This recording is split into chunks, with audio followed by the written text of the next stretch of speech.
um tempo antes do tempo, onde a luz foi traída pela soberba. Feche os olhos e imagine uma luz que não vinha do sol, uma claridade sem sombra, um silêncio sem vento. Era o início sem tempo, onde só Deus era, e dele brotaram espíritos puros, seres feitos de adoração, livres como o fogo e fiéis como o som de um hino eterno. Mas um dia, um brilho se voltou contra a fonte. Um pensamento nasceu onde só havia louvor. Eu subirei ao mais alto dos céus e serei como o Altíssimo. E ali, antes de qualquer queda na terra, caiu um espírito no céu. Não tropeçou o corpo, tombou a vontade. A luz foi traída pela soberba e o paraíso conheceu o exílio. Na vastidão invisível, algo se rompeu. O que era a harmonia tornou-se confronto. E do meio da revolta surgiram outros, espíritos que escolheram seguir o primeiro rebelde. Não foi uma guerra com espadas, foi uma guerra com vontades. Uma multidão de anjos caiu, mas entre eles, 4 foram separados. 4 foram aprisionados.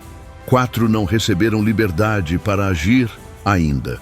Solta os 4 anjos que estão atados junto ao grande rio Eufrates, diz o livro do Apocalipse, capítulo 9, versículo 14. Quem são esses anjos? Por que estão presos? E o que acontecerá quando forem soltos? A história que a igreja preservou, o mundo esqueceu. Neste vídeo, você vai atravessar o véu. Vai compreender por que certos espíritos não caíram apenas. Foram selados no abismo. Vai enxergar como a soberba dos anjos ecoa na alma humana. E o que isso revela sobre nossas próprias quedas. Ao final, talvez você não tenha todas as respostas, mas terá tocado um dos mistérios mais profundos da fé cristã, o da liberdade que escolhe entre a luz e a treva. Bem-vindo ao canal Histórias do Sagrado. Se esta jornada tocar sua alma, curta, compartilhe e inscreva-se, porque há histórias que não foram escritas para informar, mas para despertar. E viram os filhos de Deus que as filhas dos homens eram formosas. Gênesis capítulo 6. Antes que os anjos fossem vistos como mensageiros de asas brancas, a Escritura os revela em passagens de estranheza e temor. No Gênesis capítulo 6, algo misterioso é narrado. Viram os filhos de Deus que as filhas dos homens eram formosas, e tomaram para si mulheres dentre todas as que escolheram. Quem eram esses filhos de Deus? A tradição, os padres da igreja e textos antigos apontam, eram anjos. Espiritualidade misturada à carne, luz atraída por beleza terrena, uma transgressão do invisível tocando o visível. E o resultado? Uma geração de gigantes, os Nefilim, e a corrupção que antecedeu o dilúvio. Não foi só uma queda, foi uma invasão. Em Isaías capítulo 14, o profeta usa palavras que ultrapassam a história humana. Fala de um rei, mas fala mais. Como caíste do céu, ó Lúcifer, filho da alva. O nome Lúcifer, que significa portador da luz, se tornou o ícone do anjo rebelde. Eu subirei ao céu, serei semelhante ao Altíssimo, mas foi lançado ao Sheol, a profundeza do abismo. A queda aqui não é só física, é existencial.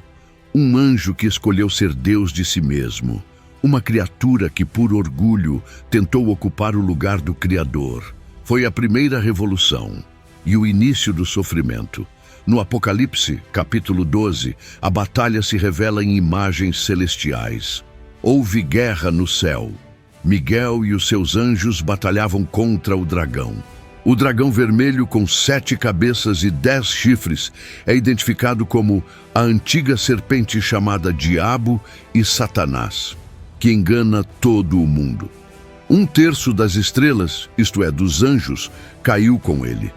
A Escritura não detalha como foi essa batalha, mas nos mostra que foi mais que um combate. Foi uma separação entre fidelidade e rebelião.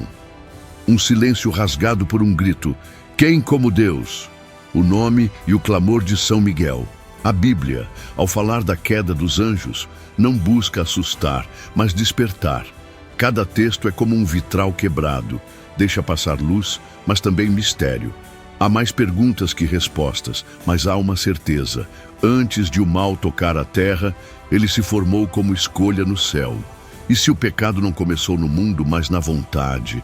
Vamos conhecer qual foi o primeiro a cair. Não serviam. Eu não servirei. Ele era o mais belo entre os filhos da luz. Seu nome, Lúcifer, significava aquele que trazia o clarão da manhã. Segundo a tradição dos padres, Deus o fez resplandecente como o primeiro tom de uma sinfonia celeste. Não havia sombra em sua essência, mas houve orgulho em sua escolha. Porque o amor exige liberdade, e a liberdade é um risco.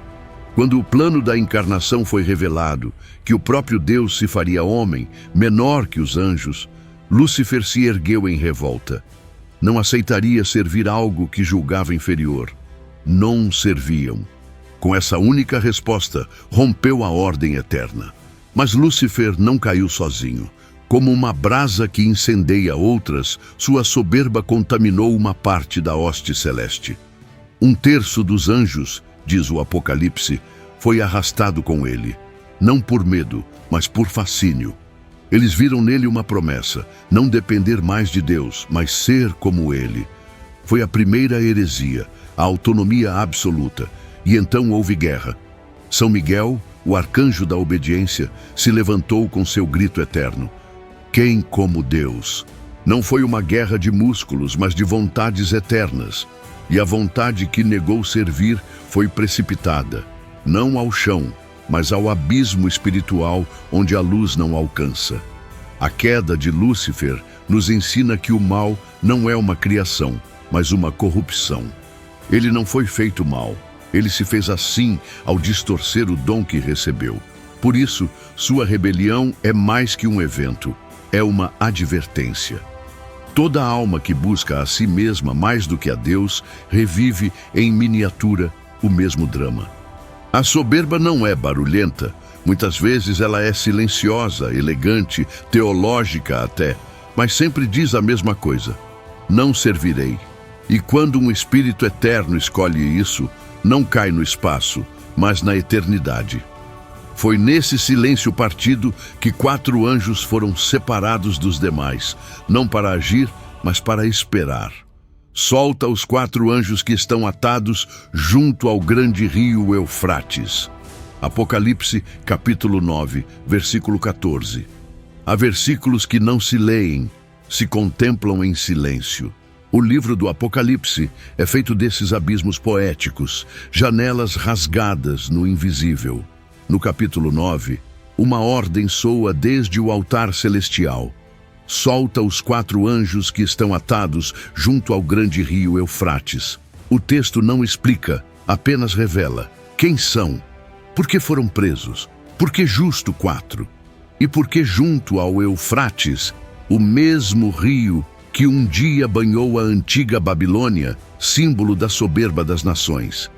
Nada é acidental na linguagem do Espírito. Cada número, cada local, carrega um eco da eternidade. Esses 4 anjos não são da mesma natureza dos que servem aos altares. Eles foram amarrados, separados, impedidos de agir até a hora, o dia, o mês e o ano determinados. São como trombetas silenciosas, esperando o sopro final. O texto diz que, quando libertos, matarão a 1/3 da humanidade, não com mãos, mas com poderes, não com ira, mas com permissão, porque tudo no Apocalipse é simultaneamente castigo e revelação. Esses 4 são espíritos cuja ação está contida, selada, até o tempo permitido por Deus. Eles existem não apenas para punir, mas para despertar. São como juízes sombrios, que só agem quando a humanidade esquece quem é.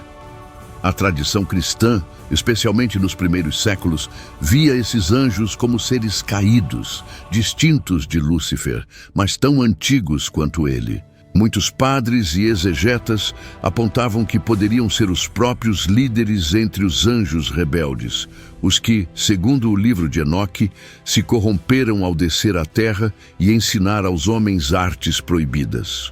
Outros viam neles potências demoníacas ligadas às 4 direções da terra, forças que agem nos impérios, nos reinos, nos exércitos invisíveis que cercam a história humana.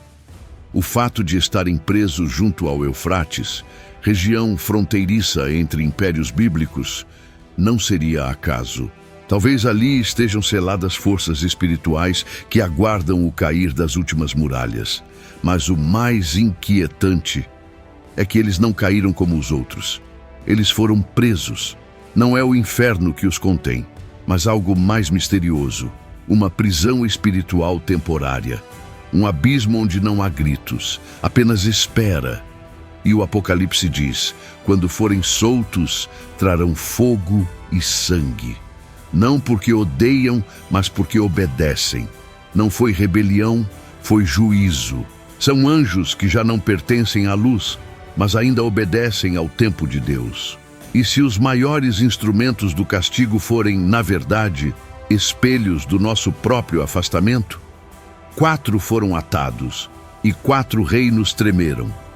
Nos primeiros séculos do cristianismo, os padres da igreja liam o Apocalipse não como um mapa do fim, mas como um espelho do tempo presente. Cada figura era símbolo e mistério, cada juízo era também misericórdia. Orígenes via nos 4 anjos a expressão dos 4 ventos da terra, forças invisíveis que, quando soltas, abalam tudo o que não está fundado em Deus. Santo Hipólito, um dos primeiros exegetas do Apocalipse, os considerava príncipes dos demônios, aprisionados por ordem divina após a queda e retidos até o fim como parte do juízo contra os homens. Outros os associaram aos 4 impérios da profecia de Daniel, Babilônia, Pérsia, Grécia e Roma, que o próprio Deus permitiu cair, um a um, por sua soberba. Na Idade Média, teólogos e místicos reinterpretaram essas figuras sob nova luz. São Tomás de Aquino, embora não tenha tratado diretamente dos 4 anjos do Eufrates, ensinava que alguns anjos caídos possuem hierarquias e funções específicas, inclusive sobre territórios e reinos. Essa doutrina foi aprofundada por místicos como Ana Catarina Emmerich, que teve visões sobre regiões do mundo marcadas por espíritos antigos, adormecidos, mas ainda influentes. Ela não citava o Apocalipse diretamente, mas suas descrições lembram a prisão e o poder adormecido desses 4. Muitos viram aí uma ponte. O mal nem sempre age com fúria. Às vezes aguarda com silêncio. Já em tempos mais recentes, estudiosos contemporâneos ligaram esses 4 anjos a eventos mundiais de grande ruptura espiritual. Guerras globais, pandemias, colapsos morais e tecnológicos. Não como causas, mas como símbolos. Uma leitura possível, embora prudente, é que esses 4 representam forças espirituais que, ao serem soltas, permitem que o mundo colha o que plantou. Eles foram preparados para aquela hora, diz o Apocalipse. Não são soltos ao acaso, mas no tempo exato. Em outras palavras, eles obedecem. Mesmo na queda, há algo em sua existência que ainda se curva ao Criador. Essa é, talvez, a revelação mais desconcertante, que até os anjos caídos, em certos momentos, servem ao plano de Deus, não por amor, mas por justiça. São instrumentos que não escolheram a misericórdia e por isso se tornam espelhos da consequência. Onde há desordem, eles revelam. Onde há idolatria, eles expõem. Onde há soberba, eles sopram. 4 anjos, 4 fronteiras, 4 advertências. Eles não trazem uma nova queda, mas nos lembram da primeira. Eles desceram, mas não foram enviados. Muito antes de o Apocalipse ser escrito, já circulava entre os judeus uma tradição poderosa e perturbadora, a dos vigilantes. O livro de Enoque, considerado apócrifo pela Igreja, mas respeitado por muitos padres como fonte de ecos antigos da revelação, narra a queda de 200 anjos que, fascinados pelas filhas dos homens, desceram ao Monte Hermon. Eles se chamavam vigilantes, porque vigiavam a terra, mas deixaram seu posto para possuir o que não lhes cabia. Ensinaram aos homens feitiços, armamentos, astrologia, sedução. Misturaram ciência com soberba e, por isso, foram lançados no abismo. O castigo veio do próprio Deus. Enoque, o patriarca justo que andou com Deus e já não foi encontrado, é enviado a anunciar sua sentença. Esses anjos não mais verão o céu. Serão acorrentados sob a terra, num lugar de trevas, até o dia do juízo. Um trecho do livro diz: prende-os por 70 gerações, nas profundezas da terra, até o grande dia. A linguagem é poética, mas a imagem é clara. Não é apenas punição, é contenção. Eles não caíram como os outros, foram retidos, atados, como os 4 do Apocalipse. Muitos estudiosos acreditam que haja uma ponte entre esses textos, que os 4 anjos, junto ao Eufrates, sejam líderes entre os vigilantes, espíritos antigos, ainda presentes. A própria Escritura parece ecoar Enoque em cartas como a de Judas, onde se lê: e os anjos que não guardaram sua dignidade, mas abandonaram sua morada, ele tem reservado em prisões eternas, sob trevas, para o juízo do grande dia. Judas, versículo 6. Não é coincidência, é continuidade.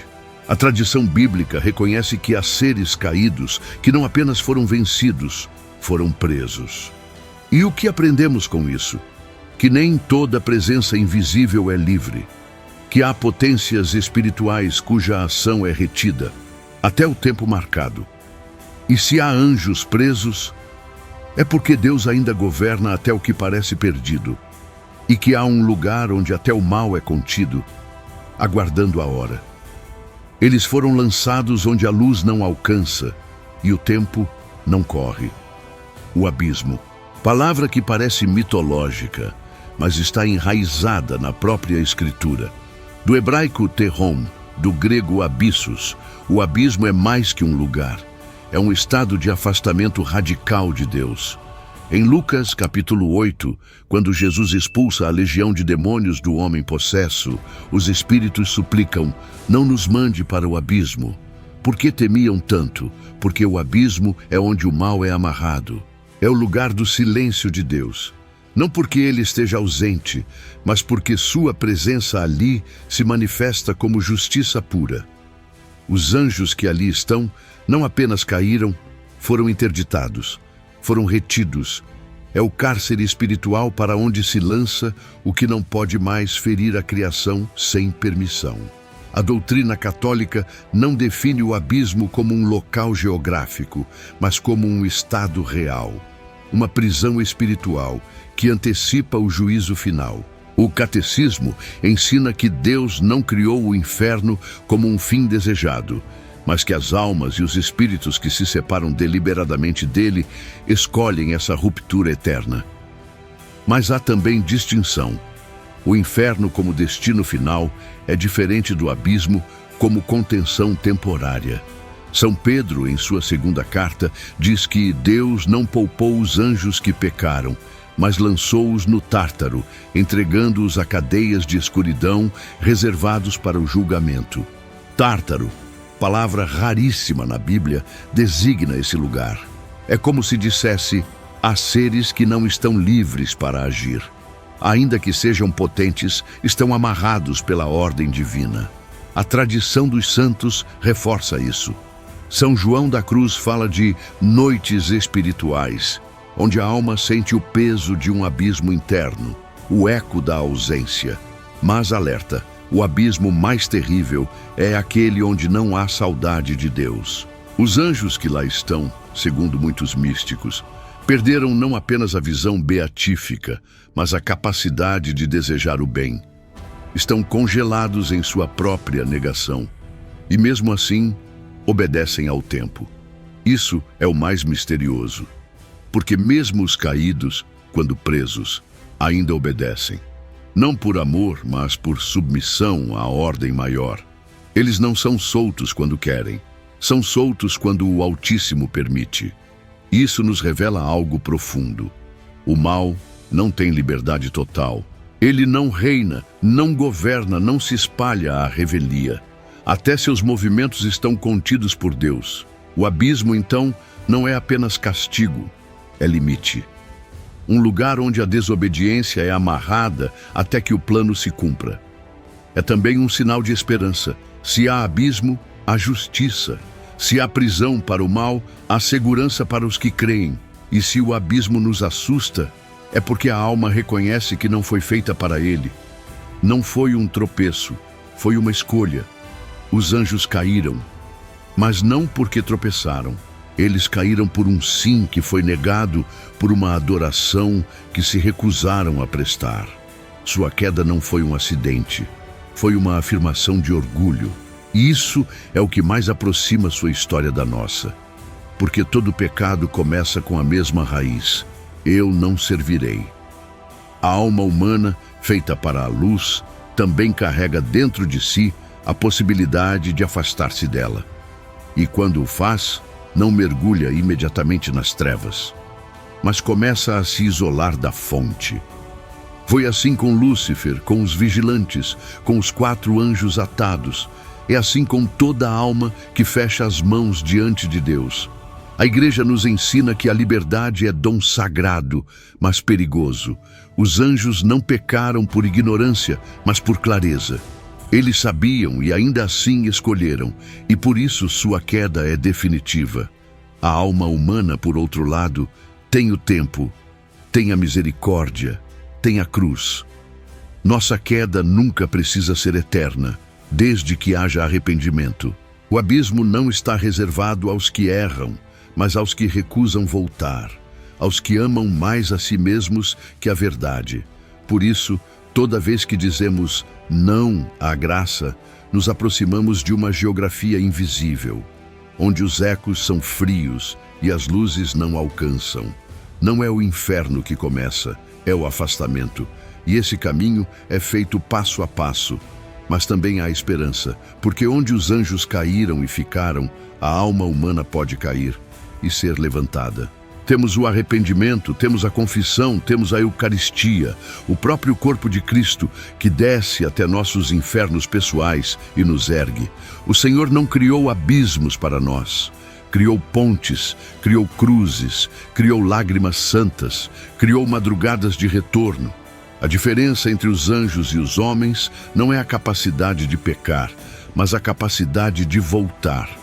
E se hoje você sente que caiu, lembre-se, os anjos não têm tempo, mas você tem, ainda há tempo. Eles foram lançados ao abismo, mas você ainda está a caminho. Existem histórias que não terminam com respostas, mas com silêncios. A queda dos anjos não é apenas um relato antigo, é um espelho do que acontece quando o amor perde seu centro, quando a criatura esquece o Criador, quando a vontade se volta contra a luz. Mas, se há algo que diferencia os anjos dos homens, é que eles caíram fora do tempo, e nós ainda estamos dentro dele. Ainda podemos dobrar os joelhos, ainda podemos sussurrar um sim no meio da noite, ainda podemos deixar Deus nos levantar. Talvez você conheça alguém que caiu, talvez seja você, mas enquanto houver vida, não há abismo definitivo. Há combates invisíveis que acontecem na alma, como um campo de batalha. E às vezes, uma simples lágrima de arrependimento vale mais do que 1000 vitórias. O mesmo Deus que reteve os anjos rebeldes é o que segura sua mão. Ele ainda chama, ainda perdoa, ainda espera. Porque a maior força do céu não é o juízo, é a misericórdia. Se essa história tocou sua alma, inscreva-se, compartilhe e deixe nos comentários o que ela despertou em você. Histórias assim não foram feitas para entreter, mas para transformar. Até a próxima jornada no canal Histórias do Sagrado.